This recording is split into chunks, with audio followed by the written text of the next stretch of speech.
But today we have really two great headliners this morning to get us all going again. And the first one is Dr. Anita Hill, who's really an eminent scientist, researcher, but also a research executive director of the Futures Industry at CSIRO. She's held many senior positions at CSIRO, but she's also very well known in our community as well, both the membranes and the colloid interface community.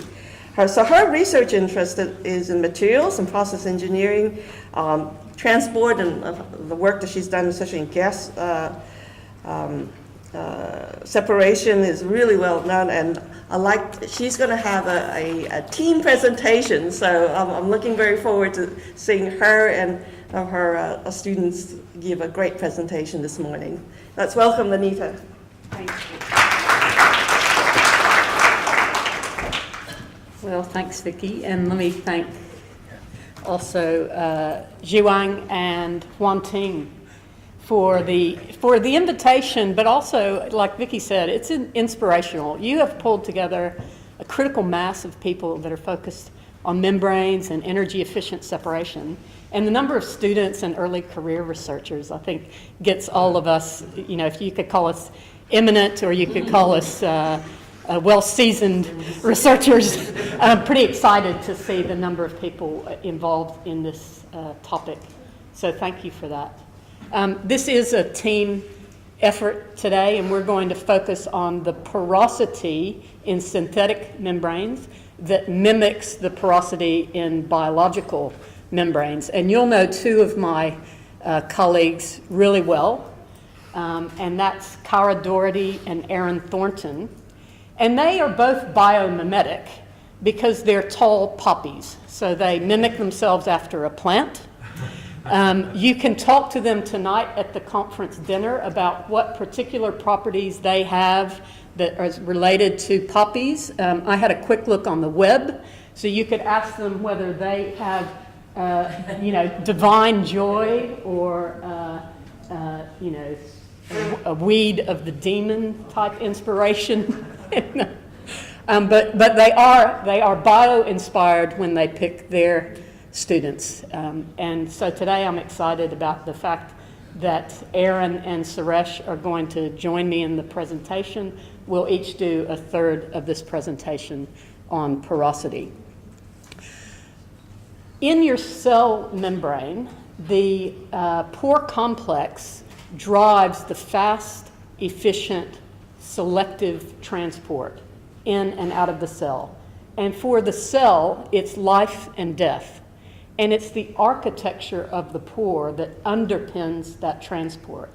And you heard from Zhiwang yesterday when he introduced the ARC Center that for us as scientists and engineers in the human race, fast, efficient, selective transport is also life and death for our environment. So currently, it's estimated 15 to 20%, a 2016 estimate in Science by Ryan Lively and David Scholl, 15 to 20% of all of the energy in the world used for chemical separations. Now, in 2010, Bill Corus did that calculation and came up with the fact that 15% of the total energy is used for industrial purification and separation. And that's extremely good justification for looking at low energy separation technologies, of which membranes is one. Because membranes not only give you the energy part, because you don't have any phase changes, but it's also a smaller footprint. So when you think about the environmental impact, it's reduced. When you look at our lifestyle and the growth of economies worldwide, you can see that the amount of energy that goes into separations, if we, as scientists and engineers, do nothing to improve the technology, will be 45% by 2050. So if you can improve by factor 10, that 45% becomes 4.5%. If you can improve by 2 orders of magnitude, 0.45%. So I think that's why we're all here today and why we're focusing our efforts in this area. As I mentioned, we're going to talk about porosity and the architecture of porosity. I've got an example there of a biological channel. It could be a molecular, like a water channel, or it could be an ion channel. If you look at the different biological channels, they have a particular shape to them. They have large cavities that attract molecules in, and then they have selective necks called the selective filter, which only allow the molecule that the cell needs to pass through. And the size of that channel here, this is the radius, and so if you just flip this on itself, you get a channel that looks like an hourglass. But just look at the sizes. 1 point something angstrom for the selective filter radius, and about 4 angstrom for the cavity, that's the radius allowing it to come in. And so we have made, with our colleagues, a number of synthetic channels in membranes that are of the same size. So the selective neck size has a radius of about 1.8, 1.9 angstrom, and the large cavity has a radius of about 4.4 angstrom. That's in a glassy synthetic polymer membrane. This is an example of a metal organic framework, and we've seen a couple of talks yesterday on metal organic frameworks. This is ZIF-8, and it has a channel that's also an hourglass shape, where its large cavities and necks are of the right size to be selective for small molecules or ions. In addition, I guess I can just point out the length of the channel here is about 20-something angstroms, and the size of our channels is that similar size. So what we're doing is trying to copy the architecture or the texture that's used in biology into synthetic materials. A second point that I would like to make is there's a very subtle difference in the pore architecture. So this is, if you crystallize the glycerol pore or the water pore, so you might say, oh, they're identical, but that sub-angstrom difference makes the difference between selecting a water and only a water from selecting a glycerol and only a glycerol. And these are the van der Waals radii of those two molecules, and you can see it's 0.02 angstrom difference. So these are very, very subtle differences, but if you get it right, you can get the fast and selective transport. So my job for the first part of the talk is going to be around discussing pore architectures that govern the fast selective transport and the fine discriminating details of those pores.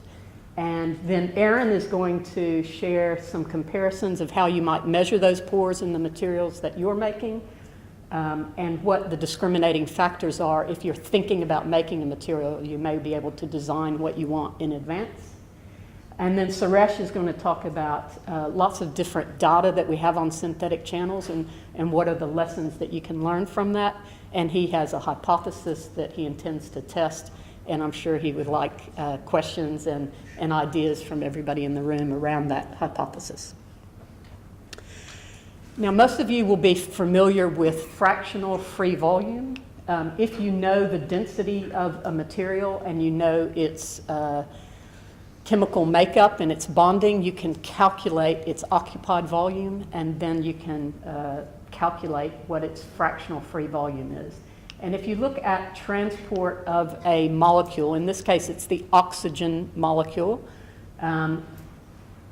permeability as a function of 1 over the fractional free volume, you can see a very strong relationship. That relationship is described by the Cohen-Turnbull equation, very well known, works extraordinarily well over orders of magnitude in permeability and very subtle changes in fractional free volume. And what Erin did was look at different materials that have that amount of fractional free volume and just map out what does the space look like. We can tell what the amount of space is as a fraction of the volume, but what's the architecture of the space?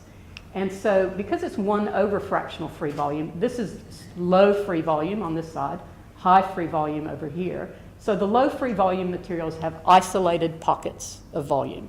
And then as you increase the volume, you get to a point where you've got percolation, so you just get the isolated pockets touching each other. And then as you increase, you just get larger and larger pores, and you end up with sort of a bimodal distribution of smaller necks with larger cavities. That doesn't tell you what the size of the cavities are or how many of the cavities you have. And so we've been using a technique called positron annihilation, which takes positronium, which is a very small semi-stable atom the size of a helium atom, sends it into the material, and it has a look around at all of the accessible volume. And so you just measure how many of these positroniums are sitting in cavities, and you pick out what the size of the cavity is, so you can get the pore size from the lifetime, and you can get the number of the cavities from the number of counts the relative number of counts or the intensity. And so this is one of those liquid crystalline materials that was on the far right of the graph that I showed with 1 over free volume. And then I can show you what it looks like, how the data changes.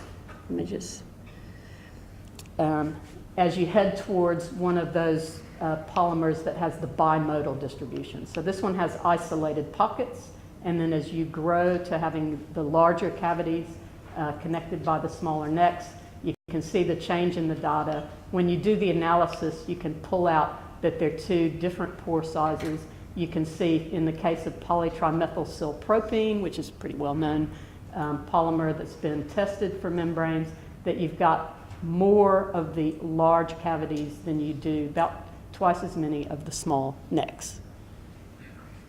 You can also see whether you've got a wide distribution of cavity sizes or a narrow distribution of sizes, and that becomes important in the efficiency and the selectivity of your separation. So the example that we're going to focus on today mainly is the class of thermally rearranged polymers that were discovered by Professor Young-Moo Lee and Professor Ho-Bum Park at Hanyang University. We've worked on these polymers with them along with Professor Benny Freeman. And the reason that they are exciting is that hourglass-shaped pore gives you separation properties in terms of selectivity and permeability that are above the Robeson upper bound. So the upper bound comes from mathematical theory. There are some assumptions there, but the fact that you can get over that trade-off is exciting, and understanding how you can do that means that we can design better materials, optimized materials. And I just put a line down here to see, as you go from in this family, from a precursor polymer to, a tailored polymer with good porosity, that you can change the permeability by almost 3 orders of magnitude. So you are getting to the point where you're changing the footprint tremendously, or for the same footprint, you're really improving the efficiency. And on the selectivity, it's almost an order of magnitude change within this family just by tailoring the porosity.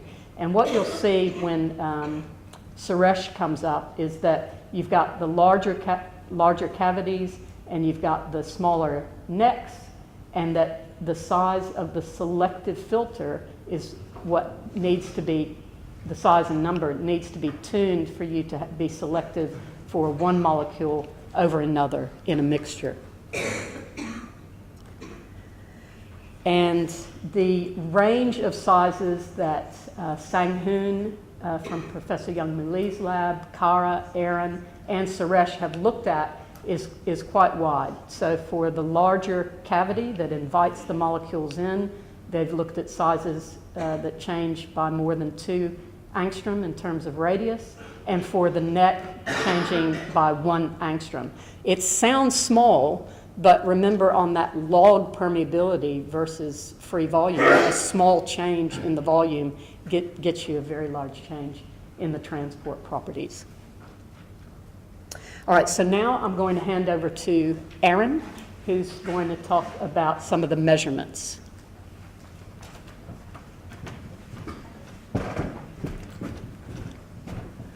So as we've just heard from Anita, that the size and the shape of these materials really affects the macroscopic transport properties. And so what I'm going to talk about is how do we characterize these sizes and shapes, what kind of things do we see in the pore networks, and what kind of techniques can we use to measure these things. So firstly, I'll talk about nanopore networks. Now, these networks are highly disordered. They can have large sections of volumes that are connected and disconnected. And so the way we start to define these things is we have the micropores, which are less than 2 nanometers. We have the mesopores, which are in between 2 to 50 nanometers. And we have the macropores, which are greater than 50 nanometers. And so as we see, some of these pores can be connected with channels. And these sections of connected pores can be disconnected from other sections, and then we can also even have some pore sections which are disconnected from the surface as well. And so these properties are things that we like to call textural properties. And so there are so many other textural properties that we need to define that really affect the transport. And so a few of these are the pore size and shape, the surface area of the internal volumes, and the fractional free volume, as Anita discussed before. And so once again, just to reiterate, these textural properties are really the driving of the transport processes. And so now that we've kind of characterized them, we need a way to be able to measure these properties in order to be able to tune and increase the efficiency of these materials. So the first thing I'm going to talk about is gas absorption. And now in this method, we use gas molecules to probe the internal structure. And so what happens is we place the sample in a gaseous environment, and as we increase the pressure, the gas starts to diffuse into the network, and then as the pressure increases further and further, the network can get probed to a deeper level by the gas molecules. So after doing that, we can then reverse the process and decrease the pressure until all the gas has escaped. And what this does is allows us to plot absorption isotherm, which is a plot of the amount of absorbed gas to the pressure. And then from this, we're able to determine a number of properties such as the surface area, the pore size distribution, pore interconnectivity, and the fractional free volume. Now, some of the problems with this method is that there can be small interconnecting channels that the gas molecules aren't able to get through due to some kinetic constraints. And then also the pore networks that are disconnected from the surface, we're also unable to probe. And then another thing is that the operating temperatures and pressures of this measurement technique can be well outside the working range for the polymers that we're looking at. And so it can be difficult to perform some of the in situ measurements for these things. Bonuses with the method are the IUPAC isotherms. And so these are standard isotherms that have been defined that can really allow us to have a look at the data that we get and give us some sort of indication of where to go and what sort of description of the porous network we're going to get. And then you'll see on the right there are also some hysteresis loops. These things occur because of the differences in the absorption and the desorption process. But these hysteresis loops can really give some subtle textural differences, so they're really effective in determining some of the really subtle factors. This method is really good for the mesopores, so it's really highly accurate for that kind of range. Another technique we use is the small angle X-ray scattering, and in this method we use X-rays as a probe. And so when the X-rays pass through the material, when they come close to electrons, they're absorbed and desorbed, and they end up getting scattered throughout the material. And then through a bunch of these absorption, desorption, scattering processes, we really end up measuring the electron density throughout the material. And then because the nanopore networks are hollow, they are really limited in their electron densities. So what we're really doing with these X-rays is we're able to scatter around the pores, and that can really give us some information about the surface area, the pore size distribution, and the fractional free volume. Now, one of the good things about this method is that it can be performed in situ. So we've got a little schematic here of the thermal rearrangement polymers. that Anita discussed, and this is taken from Dr. Aaron's Thornton's paper. And so this method is actually used to watch the evolution of the nanopore network, so you can really see how it changes from the start of the thermal rearrangement process towards the end. And now I guess one of the problems with the method is the availability of X-rays. Fortunately for us, we have the Australian synchrotron, literally 5 minutes away from the office, so it's really easy to get some time in there and to be able to take some measurements. Another method that I'm going to talk about is the positron annihilation spectroscopy. Now, this method, we use the antimatter positron as a probe. And so what happens with this method is the positrons enter the material. They take a few, the order of picoseconds to thermalize. And then at the end of that thermalization process, we've got three things that can happen. One of the first things is that the positron can directly annihilate with an electron. So that's this kind of thing down here, and that's in the order of picoseconds. And then the second thing that can happen is we get a bound spin state between the electron and the positron called parapositronium.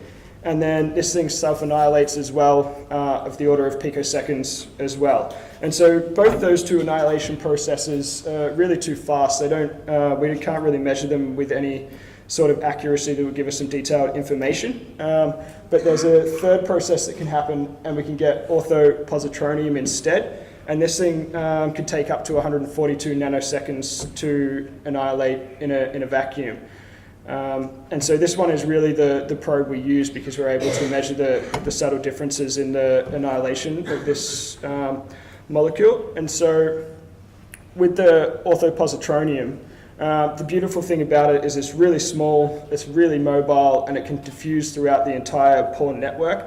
And being so small, there's really no section of the pore network that it can't probe. And then the annihilation time of this molecule is really dependent upon the size or the shape of the internal network. So for really small pores, we get a really fast annihilation time. It could be something like 2 to 3 nanoseconds. And for large free volumes, such as the macropores, we can start to get up to close to 142 nanoseconds.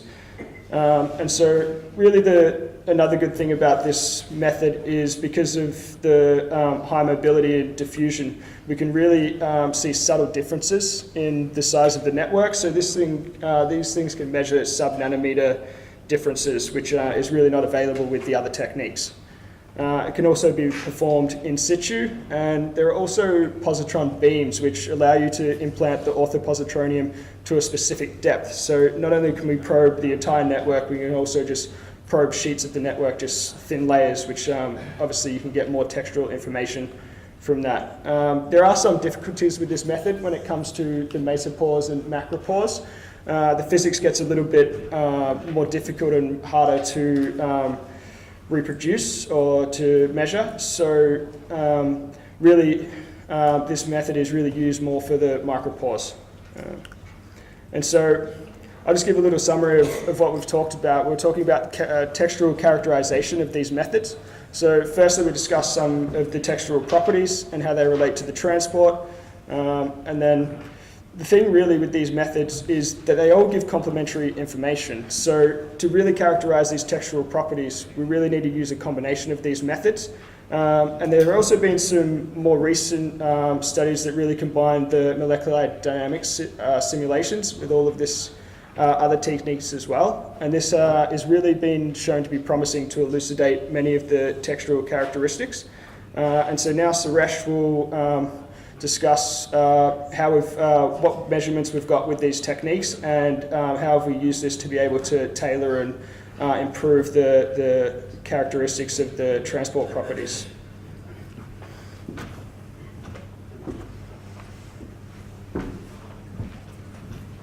Right, thanks. So as Aaron mentioned, I'll be looking at beating the upper limit of gas separation. So first we heard from Anita the necessity of membranes in today's energy climate, as well as the need to understand the architecture. And Aaron has told us many different ways to probe these, but I'll be focusing more on the Pell's data. So a little bit of an outline. First we'll start with the challenge, which is coming up with the correct architecture. Then we want to know what drives permeability, what drives selectivity, we'll come up with a hypothesis, and then we'll also see what's next for us.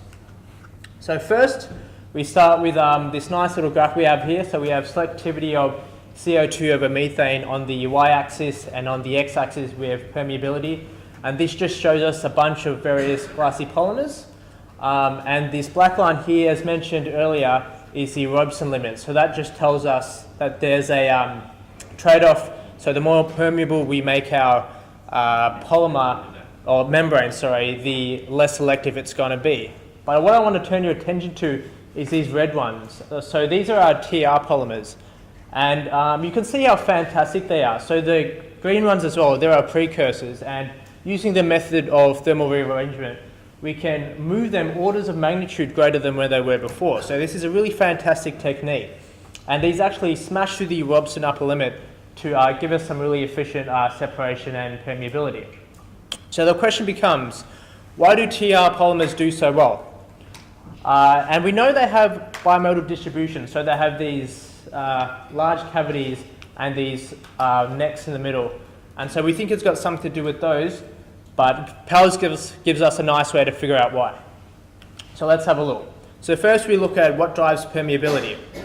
Now over here we have the reciprocal of fractional free volume and the permeability of CO2. So as we move to the left of the graph, we're getting higher and higher in fractional free volume. So this is quite similar to Anita's graph we saw before. And we see that as we increase in fractional free volume, historically we believe that we increase our permeability. But what I want to turn your attention to are these black outliers here, which are really interesting because they have roughly the same fractional free volume as their blue counterparts up here, yet they're an order of magnitude different. So the question is, why are they? Well, there must be another mechanism, and Powers will show us what. So we first have a look at cavity size, and we see this really nice linear line, and it shows us that with a linear increase in cavity size, we have an exponential increase in permeability. So if I go back and we see that the blue ones are over here and the black ones are down here, so less permeable, it matters so much about what your cavity size is. So the higher your cavity size, the more permeable you're going to be, and these are orders of magnitude. So permeability seems to be more dependent on your cavity size than anything else. But let's also look at the numbers of cavities to see if they also play a game in this. And we see something really interesting with the numbers here. So what we're seeing is that the black ones, or the less permeable TR polymers, have a low number of cavities, whereas the blue ones have a very small number of cavities. That's really interesting because you would think that the more large holes you have throughout your material, the more permeable it's going to be. However, in this case, we're seeing that even though they have the black ones, which have a small cavity size, still aren't as permeable as their large cavity counterparts. So diameter is so important to making sure that your membrane is permeable as possible. Now, let's have a look at what drives selectivity. So over here we have the neck size against selectivity of CO2. And we have this long blue line which shows us the kinetic diameter of CO2, which is about 3.3 angstrom. And so what we're seeing here is that there's a weakly increasing selectivity as we move closer and closer to the kinetic diameter of CO2. However, once again, I want to do a comparison of these purple points and these green points, as they're both roughly around the same neck size, the same size as the kinetic diameter of CO2, yet they have substantially different separation values. So let's have a look at why. Well, we see something interesting. Numbers matter here. So we have a lot of necks when it comes to high separation and low necks when it comes to low separation. So what it looks like we need is a lot of necks that are close to the kinetic diameter of the gas you want separated, as well as obviously it needs to be close to the, as well as a lot of these necks. And now let's have a look at a bit of a summary. So to beat the Robeson upper bound, we need cavities to have a very large diameter. We don't need a lot of them, but we do require the next to approach the kinetic diameter of the gas we're trying to separate, and we need a high number of these necks. So we hypothesized that what we're looking for is something like this, like a spider-looking pore, where we have, if we can think of the flow going into this big pore and having a lot of selectivity.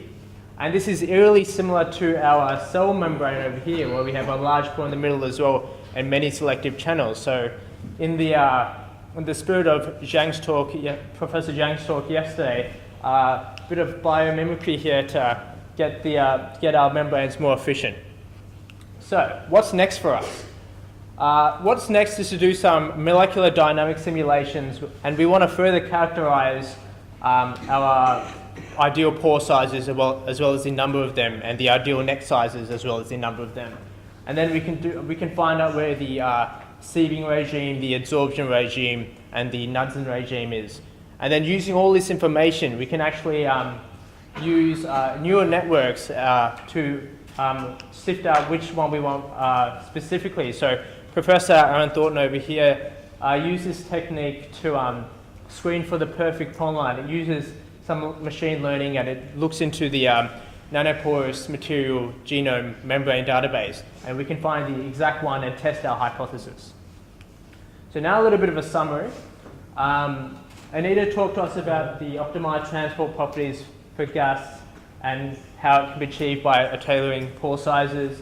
We wanted to tailor pore size architecture and make sure our transport exceeds the Robson limit. We learned about using multiple techniques to help analyze and understand textural porosity, and we learned more about how to structure these and screen for the perfect material. So we'd just like to thank all of our sponsors who have been very generous in funding all of this research. I'd just like to thank everyone here as well for coming in and listening to us this morning. And Anita will just do the conclusion. Okay, well, we've enjoyed letting you know what we're interested in and what we're working on, but we thought you shouldn't take it from us. Let's see what they think in Springfield.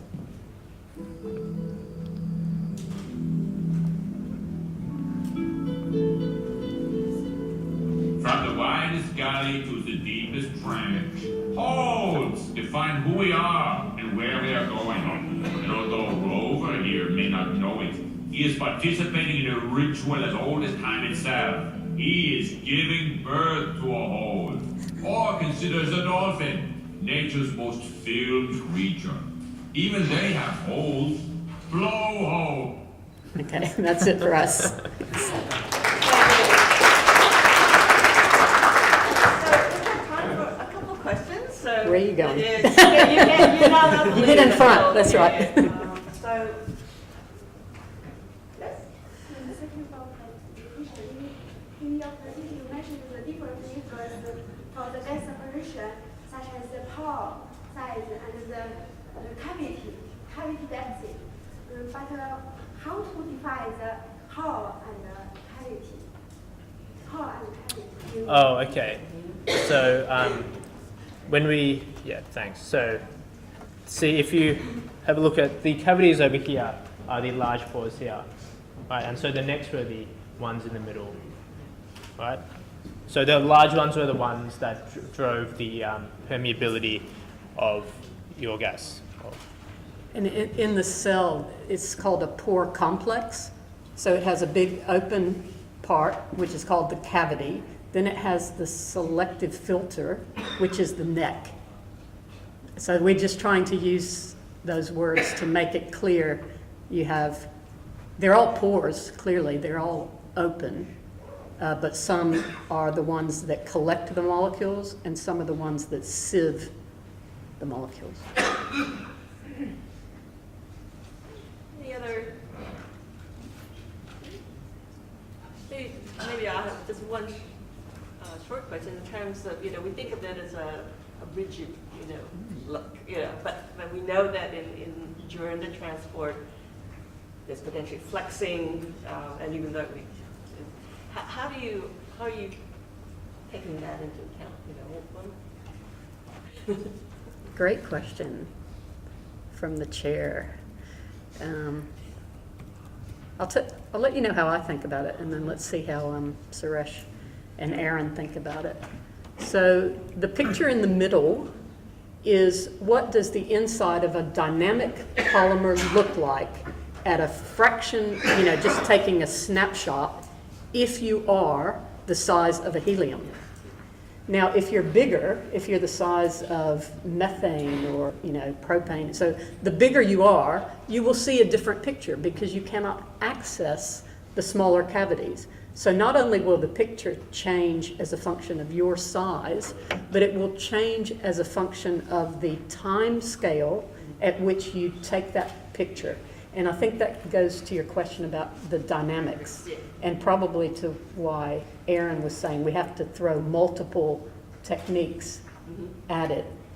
But do you guys have thoughts on? Yeah, just in terms of measuring those kind of differences, probably the positron annihilation spectroscopy may be able to pick up some sort of differences that, it's really small, so it can detect some sub-nanometer limits. I guess the issue is trying to do it in situ to try and actually see. If the time frames of these things are very quick, it might be difficult to find, and maybe we need some better techniques in the future or something as well. So, or slow it down with temperature, or yeah. It's a big challenge. Yeah. I think we're running Better a go. little bit late, so I want to just give a token of appreciation. I think I understand that this might have to be shared in Friday night office somewhere after a long day's experiment. So hopefully Thank you very much.